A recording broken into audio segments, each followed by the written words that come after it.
Dentro de los objetivos de la clase, entonces vamos a establecer las definiciones y fundamentos de la instrumentación periodontal, los objetivos de la instrumentación periodontal y vamos a describir un poco también la clasificación de los instrumentos que vamos a utilizar. Aquellos que van a encontrarse en el grupo de la instrumentación manual, la instrumentación mecánica, los rotatorios y aquellos complementarios. También vamos a definir las condiciones para realizar la técnica de raspaje y alisado radicular.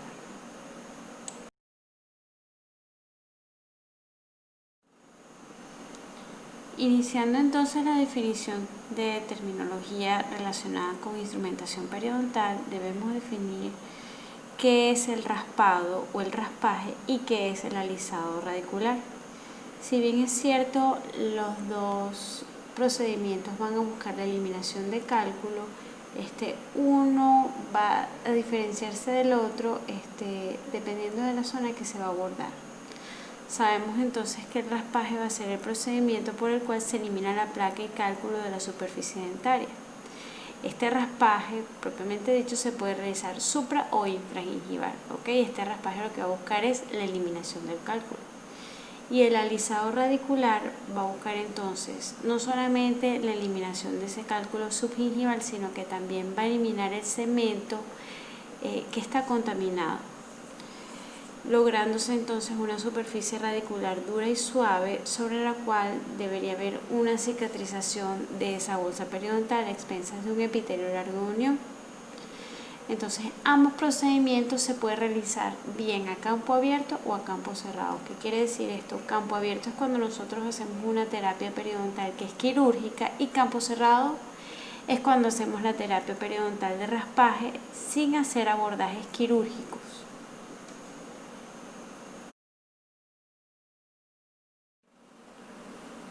Otros conceptos que podemos considerar en cuanto a raspaje y alisado radicular, tenemos entonces que el raspaje es la técnica destinada a eliminar cálculos, placas, pigmentaciones y otros depósitos orgánicos de las superficies dentales. Entonces, es la eliminación del cálculo de la superficie dental. Esta remoción de cálculo se puede dar a nivel subgingival, por debajo del margen gingival o supragingival por encima del margen gingival, o en la corona del diente. Y luego tenemos entonces la definición de alisado radicular, que define la técnica mediante el cual los cálculos incluidos residuales y las porciones de cemento que están contaminados son eliminados para dejar las raíces con una superficie lisa, dura y limpia. Los procedimientos de raspaje y alisado radicular entonces van a constituir el tratamiento fundamental para el abordaje de la enfermedad periodontal.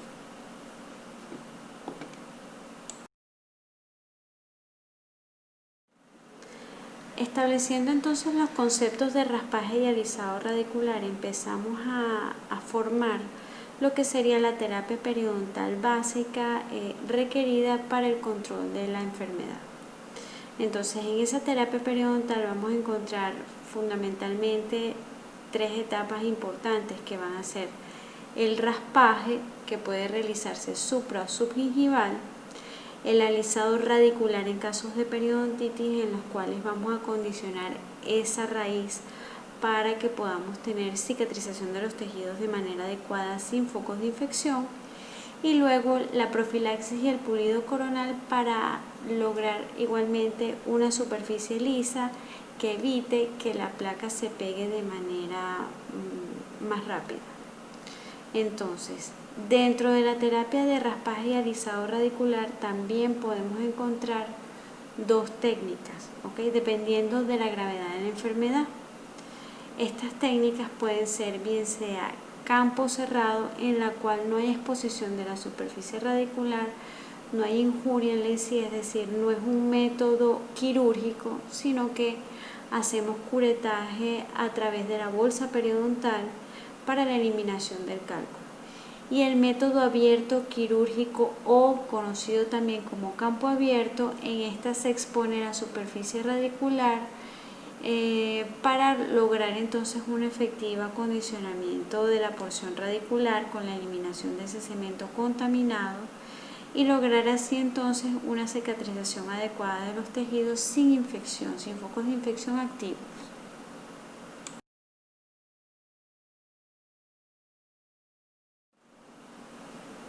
Entonces, ¿qué es lo que nosotros vamos a remover con esta terapia periodontal? Básicamente vamos a remover lo que sería la placa o el biofilm o la biopelícula y el cálculo dental, ¿ok? Entonces, a nivel de esmalte sabemos que las superficies son relativamente lisas y uniformes, salvo que estén agrietadas o presenten fositas. En esta superficie, con el raspado se consigue quitar completamente la placa y el cálculo, dejando una superficie lisa y limpia que va a evitar nuevamente la formación de ese biofilm, ¿ok?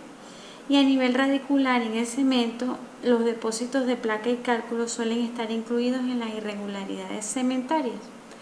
En esta, el raspaje es insuficiente para eliminarlo, por eso es que es preciso quitar una parte del cemento que está contaminado mediante el alisado radicular para retirar estos depósitos y no facilitarle a esa placa que haya una nueva adherencia en la superficie radicular.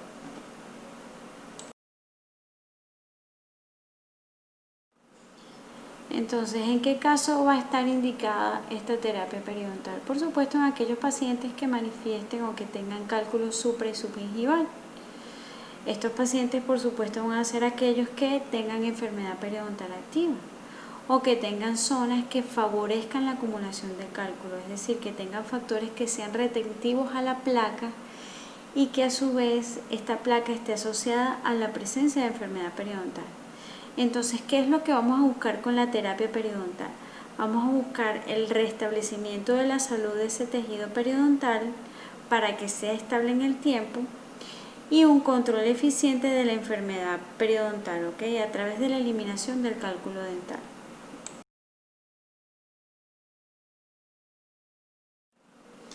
Entonces, ¿cuáles van a ser los objetivos de la terapia periodontal? Asegurar entonces una biología aceptable para las superficies radiculares, reducir la profundidad del sondaje con la eliminación de la bolsa periodontal, que sabemos es un proceso patológico, la resolución de la inflamación o la eliminación de la inflamación, facilitar las técnicas de higiene oral que establezcan una salud periodontal mantenida en el tiempo, mejorar y mantener los niveles de inserción clínica y preparar los tejidos para técnicas quirúrgicas en caso de necesitarla.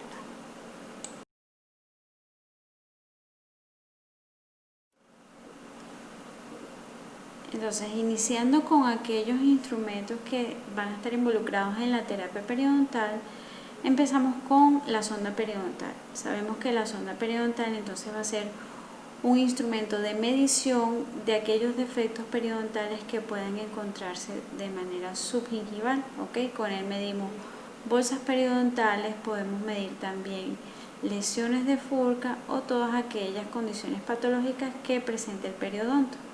Entonces, con la sonda periodontal determinamos la profundidad de la bolsa, si existe pérdida de inserción y si hay o no presencia de cálculo subgingival a través de la palpación a expensas de la sonda.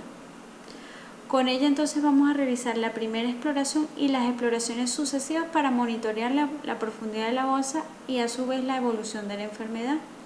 En ella vamos a valorar entonces la pérdida de inserción, si hay presencia o no de sangrado al sondaje. Vamos a determinar también el grado de inflamación y también las lesiones de Furca que pueden estar presentes en pacientes con enfermedad periodontal.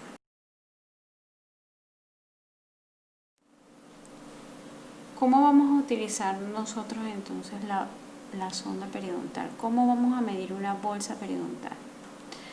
La sonda debe entonces introducirse en el surco gingival con presión firme y ligera hacia el fondo de la bolsa, es decir, hasta donde llegue el epitelio de unión. Esta sonda no se debe introducir en ese surco con presión, sino que debe ser de manera lenta hasta lograr un tope. El vástago de este instrumental debe estar alineado con el eje longitudinal de la superficie dental para que se pueda sondear, es decir, para que ese movimiento que realizamos hasta el fondo de ese surco se realice de manera uniforme.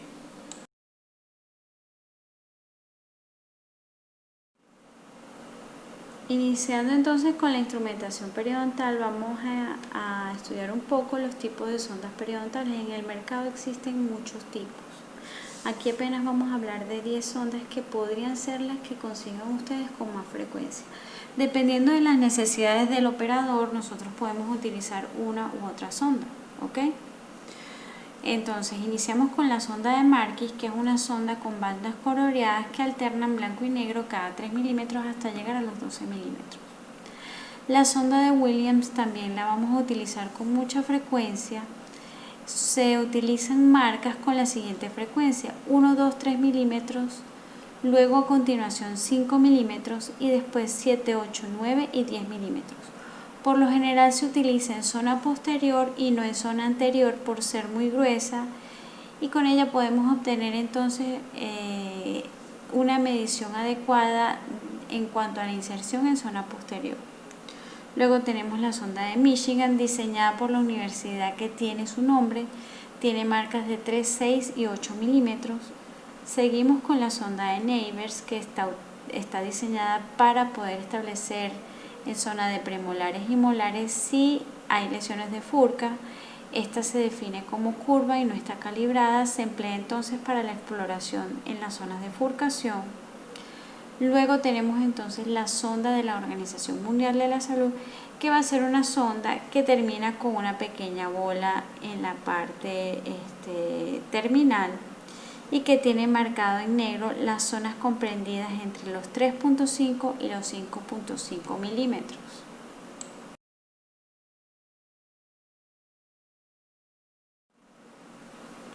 Luego tenemos entonces la sonda de Catoni, que es una sonda utilizada para la medición de compromisos de furca. Esta es curva en su parte activa y se asemeja a un explorador. Por lo general se encuentra calibrado. Tenemos dentro de las sondas que son digitales, tenemos la sonda de Florida, que es una sonda retráctil calibrada para efectuar una presión de 25 gramos que puede efectuar diente por diente debido a su sensibilidad de 0.2 milímetros y a su grosor de 0.4 milímetros. Los datos se marcan con un pedal que envía la orden a un ordenador que los almacena y que más tarde imprime en forma gráfica o bien en forma numérica. Esta sonda por lo general se utiliza para estudios epidemiológicos o estudios que requieran hacer mediciones pre y postoperatorias. Tenemos también la sonda periodontal Carolina del Norte, que es utilizada con bastante frecuencia. Esta viene calibrada a cada milímetro, teniendo marcado un poco más gruesas las bandas a nivel de 3 y 5 milímetros. Es la más usada en las diferentes investigaciones clínicas y ha sido considerada una de las que tiene mayor estandarización y permite una mayor rigurosidad en las evaluaciones. Además, por la facilidad de las mediciones cada milímetro. ¿Okay? La sonda periodontal Goldman-Fox es una de las que ustedes más van a utilizar. Esta sonda, por lo general, las que ustedes van a utilizar en clínica tienen en un extremo la sonda Goldman-Fox y en el otro extremo va a estar la sonda de Williams. Entonces, con la sonda de Williams ustedes van a poder hacer sondaje en zona posterior y con la Goldman-Fox van a poder hacer sondaje entonces en zona anterior. Esta va a ser una sonda plana que viene con la misma calibración de la sonda de Williams y nuestro medio es muy común encontrar entonces estas sondas dobles como les determiné anteriormente. Y también tenemos por último las sondas periodontales para implantes, que son fabricadas en material plástico o de titanio con el fin de evitar alteraciones en la superficie de los implantes. Dentro de las sondas periodontales, como dato importante, yo les recomiendo cuando ustedes vayan a clínica que no importa la marca que tengan de curetas periodontales, bueno, es algo importante a considerar, pero las sondas periodontales, para poder nosotros establecer un sondaje que sea fiable, se recomienda que sea una sonda de marca, ¿ok? No les voy a recomendar ninguna marca específica, pero por el espesor de la sonda periodontal que va a entrar en un surco y que si es muy gruesa puede causar una injuria en el periodonto, se recomiendan que las sondas sean de marca para que ellas tengan una adecuada calibración.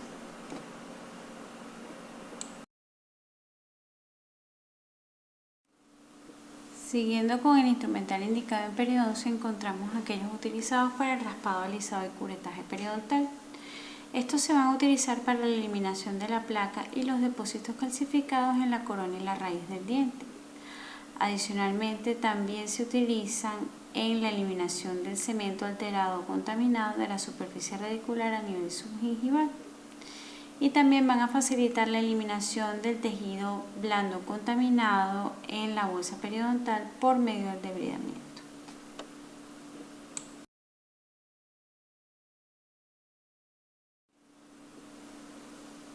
Dentro de esta gama de instrumental encontramos entonces los raspadores en forma de hoz.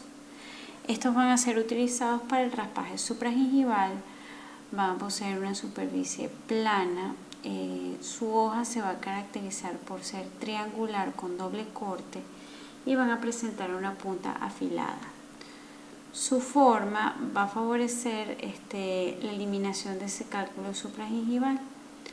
¿Por qué? Porque esta conformación va a hacer que la punta sea rígida y muy fuerte, lo que va a facilitar la tracción del cálculo.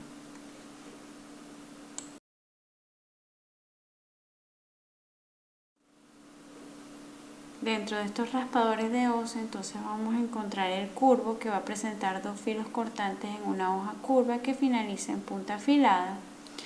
Y también tenemos el recto, que va a presentar igualmente dos filos cortantes en una hoja recta que finaliza en una punta afilada. También se conoce como raspador de Jacquet.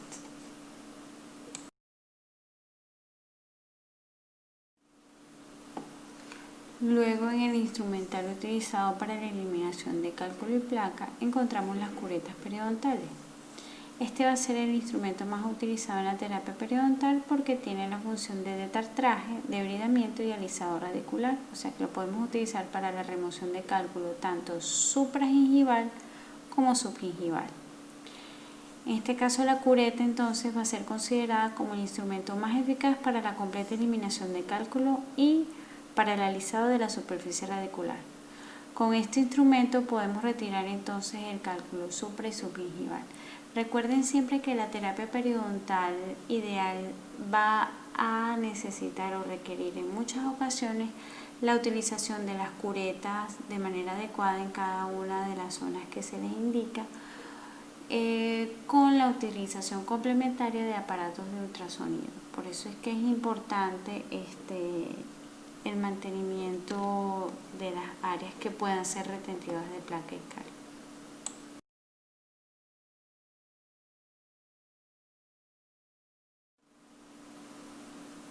Dentro de las características de las curetas periodontales encontramos entonces que su superficie de trabajo tiene una inclinación aproximada de 20 grados. Va a presentar un borde de corte encorvado que es utilizado hacia la superficie radicular. También tiene una punta cortante redondeada y la zona posterior redondeada que debe posicionarse hacia la pared blanda de la bolsa para evitar desgarro de los tejidos blandos.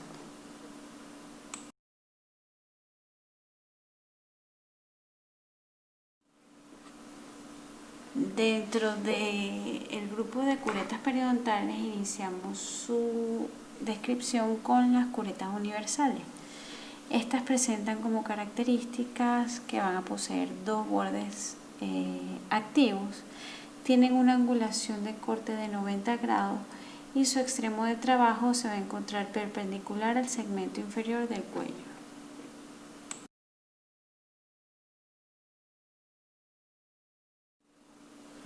Luego tenemos las curetas de Grace, que van a presentar la siguiente nomenclatura dependiendo de la unidad dentaria para la que están indicadas. Entonces las 1, 2, 3, 4 están indicadas para dientes anteriores, las 5, 6 para dientes anteriores y premolares, 7, 8, 9 y 10 para caras libres de dientes posteriores, 11, 12 para cara mercial de dientes posteriores, 13, 14 para caras distales de dientes posteriores. 15 y 16 es una modificación de la 11-12 que consiste en una hoja 11-12 pero con cuello de 13-14 para mercial de dientes posteriores. Y la 17-18 es una modificación de la 13-14. El cuello entonces es de 3 milímetros más largo con una angulación más acentuada, por lo general utilizada para zona distal de dientes posteriores.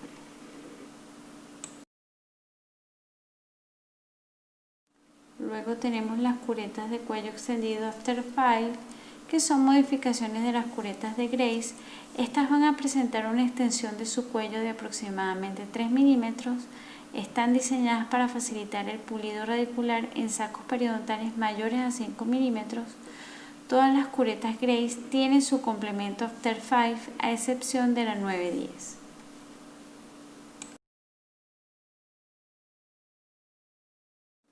Luego encontramos la mini hoja o mini 5, como su nombre lo indica, son modificaciones de las After 5. Presentan igualmente una extensión de cuello de 3 milímetros, pero estas tienen como característica que la dimensión de la zona activa va a medir la mitad de la extensión de la hoja de corte de una cureta estándar. Estas están diseñadas para facilitar el pulido radicular, logrando mayor acceso y adaptabilidad de la cureta a la superficie radicular. De estas existen todos los tipos a excepción de la 910.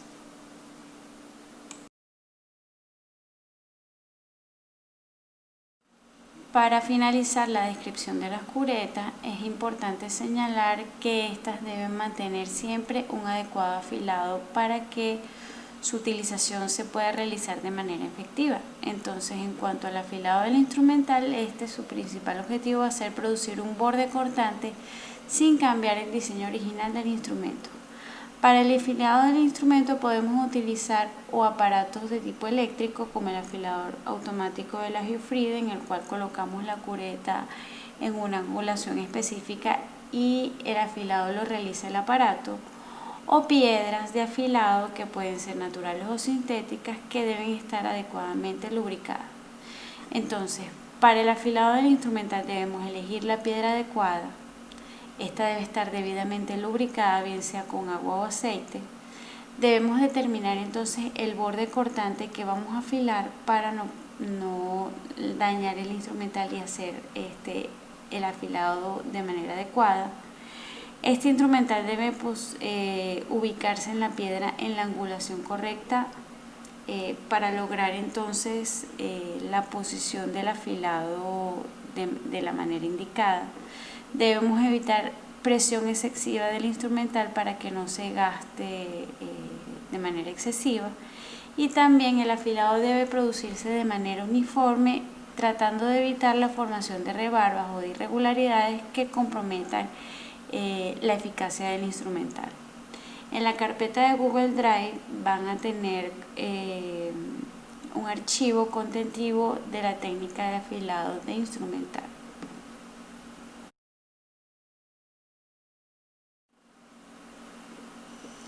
Entonces, una vez ubicado el instrumento adecuado para la zona que vamos a tratar, debemos seguir los principios básicos de instrumentación o qué condiciones debemos tener presentes para que podamos realizar una instrumentación de manera adecuada.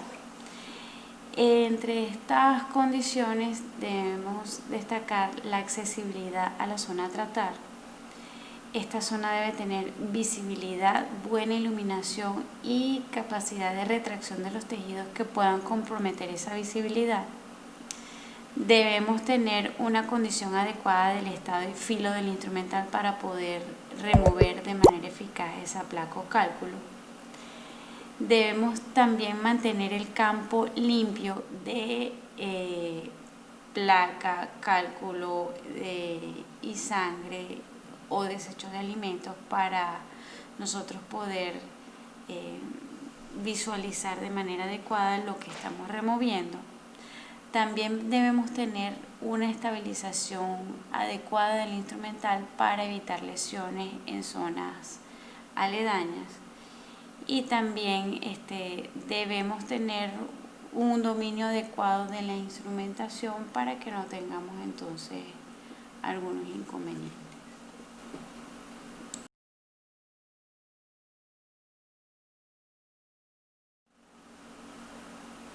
Dentro de las técnicas de sujeción del instrumental periodontal debemos tomar en cuenta que para la utilización de las curetas es ideal tener un control de su utilización en cuanto a su agarre y los puntos de apoyo que vamos a establecer para poder limitar la tracción de la utilización de esa cureta. ¿Okay? Entonces tenemos tres tipos de sujeción que vamos a tomar en cuenta para esta condición. Tenemos la sujeción estándar, que va a tener un efecto trípode y fomenta el control del instrumental. En el costado del dedo medio se coloca en el vástago. Este tipo de sujeción se utiliza sobre todo para la instrumentación en zona anterosuperior o inferior. ¿Okay? Luego tenemos la sujeción en lapicero modificado, que es la sujeción más indicada para el curetaje periodontal. Este tipo de sujeción mejora la sensibilidad táctil y en el dedo medio se coloca sobre el vástago. Y tenemos también la sujeción palma y pulgar, que no se utiliza para terapéutica periodontal porque no se tiene control de tracción. Se utiliza más que todo para el afilado del instrumental.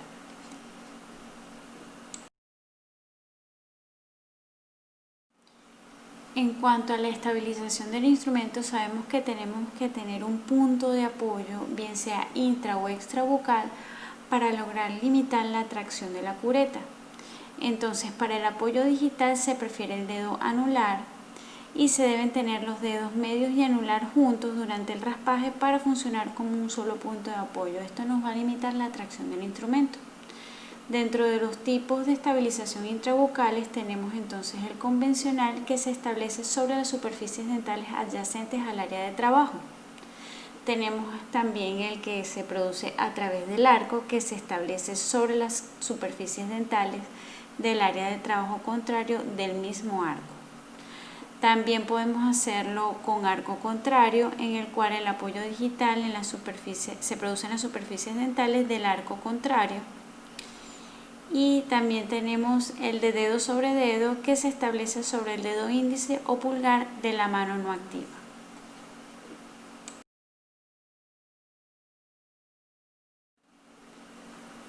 Y en cuanto a los puntos de estabilización extrabucales, tenemos entonces que estos van a ser esenciales para la estabilización del instrumental en el raspaje de dientes posterosuperiores. Estos van a ser solo apoyos digitales en estricto sentido, ya que las puntas y las yemas de los dedos no se usan para apoyo extrabucal.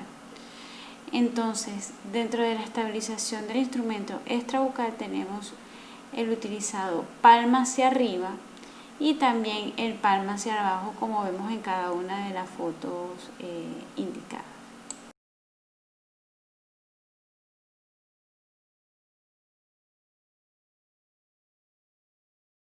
En cuanto a la instrumentación biomecánica, sabemos que estos van a ser todos aquellos procedimientos que se realizan sobre la superficie de la raíz dental para eliminar los depósitos de placa bacteriana, cálculo y cemento infectado. Esto con el propósito de erradicar la infección y producir la cicatrización de los tejidos periodontales.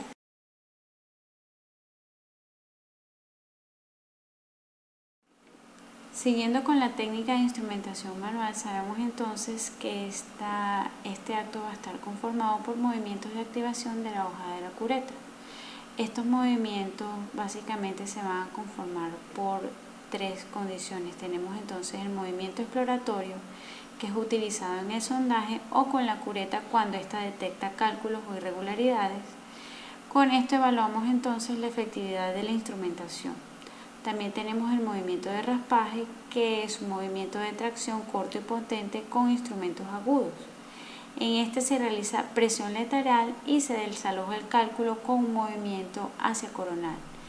Este movimiento se activa de manera pivotante. Y luego tenemos el movimiento de alisado, que es un movimiento de tracción e impulsión y se caracteriza por realizarse en sentido oblicuo, vertical, horizontal o circunferencial.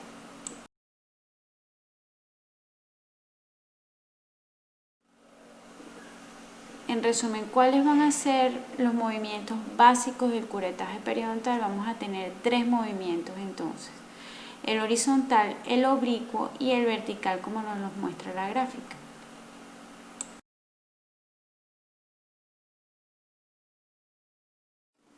Tenemos también los raspadores en forma de lima que tienen una serie de hojas en una base que puede estar recta o angulada. Estas van a tener como función fracturar o aplastar los depósitos grandes de cálculo resistentes y dejan la superficie áspera. Esta es una de las desventajas de este tipo de instrumento, por eso es que actualmente se encuentra en desuso. Entonces, como vemos en la gráfica, pueden haber pequeñas, un poquito más extensas, rectas o anguladas.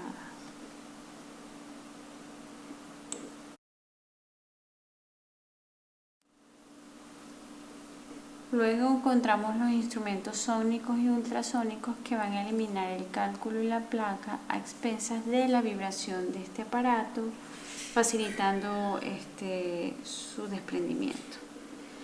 Tenemos entonces los ultrasónicos que van a estar compuestos por un generador eléctrico que transforma la energía eléctrica en física, dando como resultado una vibración de alta frecuencia. La vibración está estandarizada de 20.000 a 45.000 ciclos por segundo. Y luego tenemos los sónicos, que son los escalers, que están representados por una pieza de mano fija, generan poco calor, tienen un sistema de enfriamiento por irrigación. La acción de la punta va a ser orbital y van a presentar una vibración mucho menor de 2.000 a 6.500 ciclos por segundo.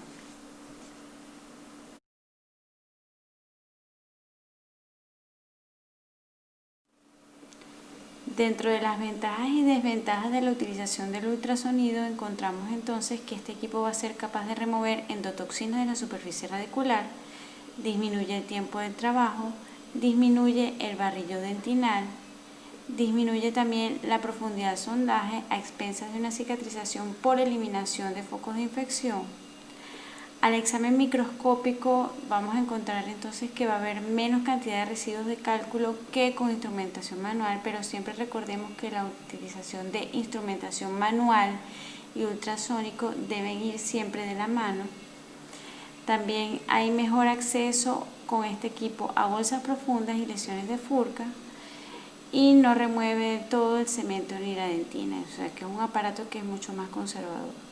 Dentro de las desventajas, no se debe utilizar en individuos con enfermedad infecciosa o con riesgo de contraerlo, por ejemplo aquellos pacientes que estén inmunosuprimidos. No está indicado tampoco en niños muy pequeños, ¿okay? Está contraindicado también en pacientes con desmineralización dentaria. ¿Por qué? Porque puede favorecer lesiones a nivel del esmalte. Produce aerosol que contamina, hay menos sensibilidad táctil en el aparato porque se produce una vibración que disminuye esa sensibilidad. Genera calor y por lo tanto requiere de refrigeración, también requiere de alta succión por la cantidad de agua que utiliza y no se debe utilizar en pacientes que tengan marcapaso.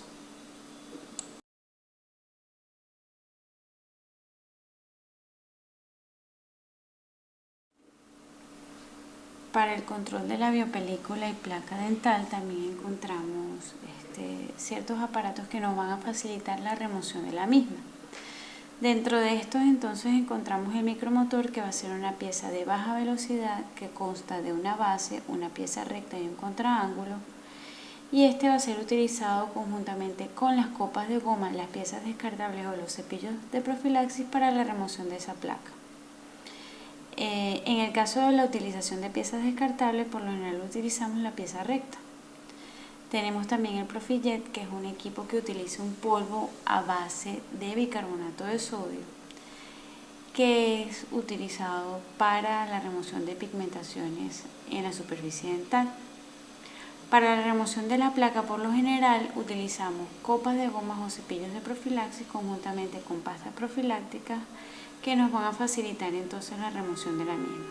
También tenemos las lijas de profilaxis. Estas lijas son metálicas, no van a producir desgaste en la superficie dental, pero sí van a facilitar la remoción de placa en aquellas zonas donde se presenten apiñamientos dentales.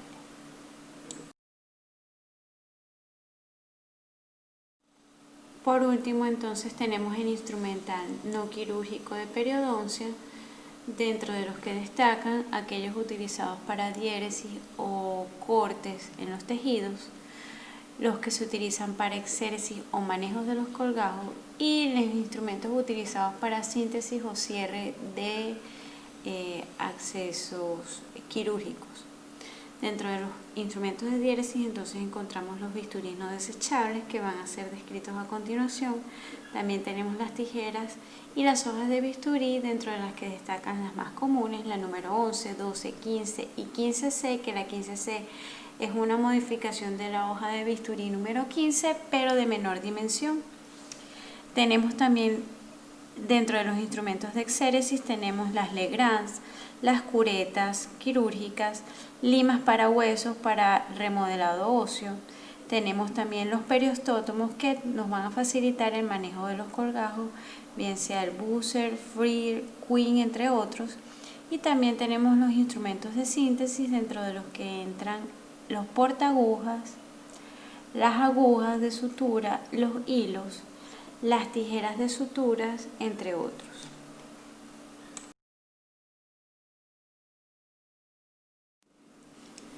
Dentro de los bisturí no desechables tenemos entonces el bisturí de Orban, que fue diseñado por Blind Orban. Tiene forma de lanza y sirve para realizar cortes interproximales para el retiro de papilas o recontorneado de papilas también cuando hacemos gingivectomía.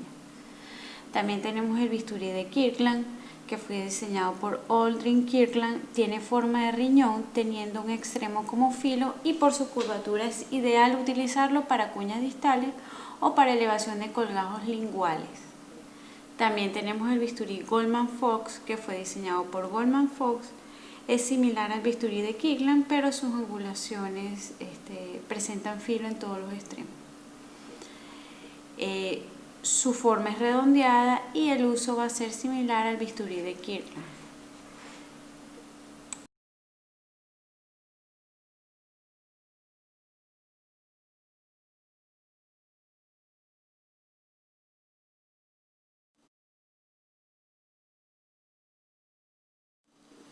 Luego tenemos entonces los mangos y hojas de bisturí más utilizados en la terapia quirúrgica periodontal, dentro de los que destacan el angulado, que se utiliza con frecuencia para la toma de injertos en zona de paladar o la realización de cuñas distales. El mango cilíndrico favorece la rotación del bisturí, una condición ideal para ciertas técnicas quirúrgicas que se hagan a nivel periodontal. También tenemos el mango de bisturí convencional o algunos mangos de bisturí convencional que presentan regla milimetrada, que nos puede contribuir a la medición de injertos o membranas de colágeno cuando meritemos fijar dimensiones.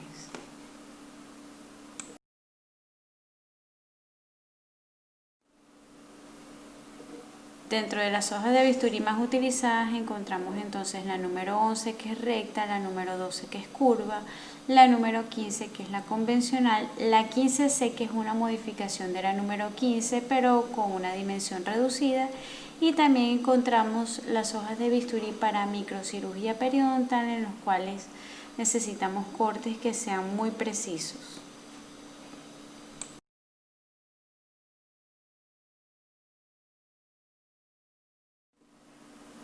Continuando entonces con el instrumental para cirugía periodontal, encontramos las pinzas y tijeras que van a ser para la disección de tejidos, en los cuales tenemos la tijera utilizada frecuentemente para disección convencional, y también tenemos las pinzas de Addson, que son muy utilizadas para la manipulación de ese tejido blando. Las más utilizadas entonces son las que son con garra o sin garra.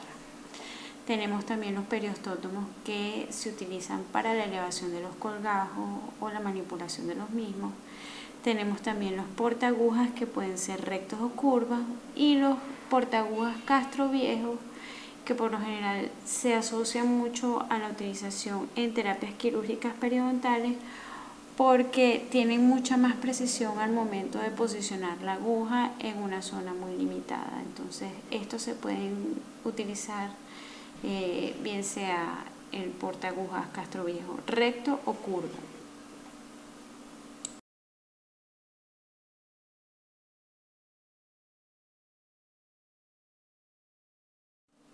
Por último tenemos las suturas, que pueden ser reabsorbibles o no reabsorbibles.